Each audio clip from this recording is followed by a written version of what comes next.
এতদিন যা কাজ করিয়েছি সব বাড়ির বাহিরে, তবে আজকে ঘরের ভেতরেরও কিছু কাজ করিয়েছি, যেগুলো আজকে করাই কালকে করাই বলে করাই হচ্ছিল না। শুধু একটা বাড়ি করলেই হয় না, সময়ে সময়ে টুকটাক অনেক কাজই করাতে হয়। আজকের ভিডিওটাও দুপুর থেকে শুরু করেছি। শুরুতেই মাইবিন মাহিরার জন্য রান্না করছি। আজকে চিকেন রোস্ট রান্না করব। মাইবিনই বলেছে, আগে একদিন রান্না করে খাইয়েছিলাম তো ওর ভালো লেগেছে বলে আজকেও রান্না করতে বললো। যেহেতু ওরাই খাবে তো ভাবলাম মুরগির পুরো অংশটাই দিয়ে দেই। চিকেন রোস্ট হচ্ছে আমার ছেলের কি পছন্দ, ওকে রান্না করে দিলে ও দেখা যায় যে 2-3 পিস ও এমনিতেই খেয়ে ফেলতে পারে। আর রোস্ট রান্না করলে ভাতের প্রতি তেমন কোনো আগ্রহ থাকে না, ও শুধু চিকেনটাই খায়। তো আমি মুরগির পিসগুলো একটু ফুড কালার আর লবণ দিয়ে ভেজে নিয়েছি, আর কিছুটা পেঁয়াজ বাটা দিয়েছি। পেঁয়াজ বাটা দিলে আর কি গ্রেভির টেক্সচারটা ভালো আসে। আজকে হাতে সময় ছিল তাই করে দিলাম। পেঁয়াজ বাটাটা কিছুক্ষণ ভেজে নিয়েছি, তারপরে দিয়েছি আদা বাটা, রসুন বাটা, জিরা বাটা আর একটু লালমরিচ বাটা। লালমরিচের গুঁড়াটাও দেওয়া যেত, তবে লালমরিচের বাটা যেহেতু ছিল তো সেটাই আমি দিয়ে দিয়েছি। তারপর সামান্য পানি দিয়েছি, পানির সাথে এবার মশলাটা ভালো করে কষিয়ে নিব। একটু কষানোর পর যখন তেলের উপর চলে এসেছে তখন আমি দিয়েছি একটু রোস্টের মশলা, যেটা আমি ঘরেই বানিয়েছিলাম, আর একটু লবণ তো আমি দিয়েছি।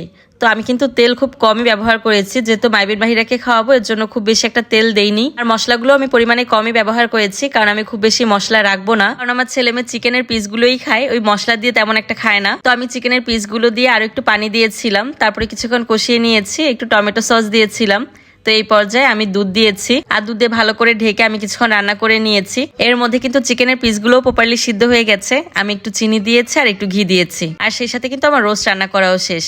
ওই যে বললাম বাসার কিছু কাজ করিয়েছি, জায়গায় জায়গায় কারেন্টের কিছু কাজ করানোর ছিল, তো সেগুলো করানোর পরে ভাবলাম যে টিভিটা আমি দেওয়ালে ফিট করে ফেলি। দেওয়ালে যদিও অনেকদিন আগেই লাগাতে চেয়েছিলাম, কিন্তু এতদিন লাগাবো লাগাবো করে আর লাগানো হচ্ছিল না। তবে টিভিটা যে টেবিলের উপর রাখা ছিল সেই টেবিলটা এখন আমার দরকার, এই কারণে আসলে আগ্রহ করে টিভিটা লাগানো। আর তাছাড়া আমি ওয়ালে কিছু হ্যাং করতে চাই, মানে কিছু হোম ডেকোরের জিনিস। উনি যেহেতু ড্রিল মেশিন নিয়ে এসেছে, তো আমি ভাবলাম এই সুযোগে আমি যেখানে যেখানে ড্রিল করতে চাই সেগুলো করিয়ে রাখবো, কারণ বারবার লোক এনে আসলে ড্রিল করানো সম্ভব হয় না। আর তাছাড়া 2 দিন পর পর ড্রিল করলে কিন্তু ঘর বাড়ি নোংরা হওয়ারও একটা ব্যাপার থাকে। তো এই বেতের আয়নাটা আমার খুব পছন্দের, অনেক শখ করে আয়নাটা আমি কিনেছিলাম। আর এই আয়নাটা আমি ঢাকা থেকে বয়ে বাড়িতে নিয়ে এসেছি শুধু বাড়িতে লাগাবো বলে। তো এতদিনে ড্রিলও করতে পারছিলাম না আর আয়নাটা হ্যাংও করতে পারছিলাম না।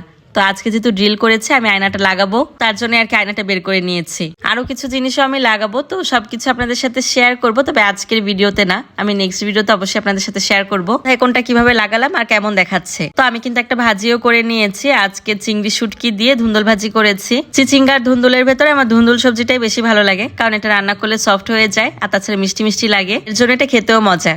তো বিকালের দিকে বাইরে বের হয়েছি, মানে ভাই ডেকেছে যে আপা তাড়াতাড়ি আসেন, একটা পেঁপে অনেক বেশি পেকে গেছে, যে কোনো সময় পড়ে যেতে পারে। আর তাছাড়া আমাদের মুরগিগুলো তো আছেই, নেচে নেচে পেঁপে খায়। নেচে নেচে বললাম কেন, আসলে নাগাল না পেলে ওরা লাফিয়ে লাফিয়ে খায়। ওদের যন্ত্রণায় আমরা পাকা পেঁপে খেতে পারি না, যদি আমাদের আগে ওদের নজরে পড়ে যায় তাহলে ওরা এটা খেয়ে শেষ করে ফেলে। আনার সাথে সাথেই পেঁপেটা কেটেছি, আর বিশ্বাস করবেন না এটা এত মিষ্টি ছিল, আপনি খেলে বুঝতেই পারবেন না যেটা পেঁপে খাচ্ছেন নাকি আম খাচ্ছেন। মাশাল্লাহ মাশাল্লাহ, আসলে এত মজার পেঁপে সবসময় পাওয়া যায় না। আজকে পেঁপে খেতে খেতে বিদায় নিয়ে নিচ্ছি, ভালো লাগলে অবশ্যই একটা শেয়ার করে দিবেন। সবাই ভালো থাকবেন, আল্লাহ হাফেজ।